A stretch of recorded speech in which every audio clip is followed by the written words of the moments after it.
بسم اللہ الرحمن الرحیم۔ مہیسر ہاؤس کراچی ایسٹ میں آج رات 9 بجے عبد الرحمن مہیسر جو ہمارے جنرل سیکرٹری ہیں کراچی کے، اس کے فارم ہاؤس پہ ہم نے کنونشن رکھا تھا۔ تو ابھی جو ہے ہمارے 20 سے 25 ورکروں کو پولیس نے وہاں مہیسر ہاؤس کے باہر سے گرفتار کیا ہے، لوگوں کو جانے نہیں دے رہے ہیں، اور جو ہے 8-10 گالے میں پولیس جو ہے آئی ہوئی ہے۔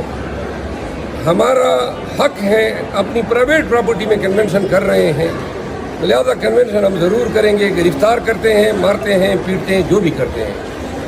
پاکستان تحریک انصاف کراچی کے تمام ورکروں میں گزارش کر رہا ہوں کہ مہیسر ہاؤس فوراً پہنچے۔ ہم نے جانا ہے وہاں پہ، اور وہاں پہ پولیس کھڑی ہے، اگر ہماری تعداد زیادہ ہوگی تو ان کی ہمت نہیں ہوگی، لہذا میں آدھے گھنٹے میں مہیسر ہاؤس پہنچ رہا ہوں۔ 9:15 بجے جو ہے ہم نے مہیسر ہاؤس میں داخل ہونا ہے۔ اگر پولیس ہمیں روکتی ہے تو ہم نے ان کے جبر اور استبداد کو رد کرنا ہے۔ ہمارا آئینی قانونی حق ہے پرائیویٹ پراپرٹی میں، ہمیں پرائیویٹ پراپرٹی میں کسی سے اجازت کی ضرورت ہی نہیں ہے، لہذا PTI کراچی، مجھے آپ کی مدد درکار ہے، آ جائیں۔ Mahesar house Karachi asset.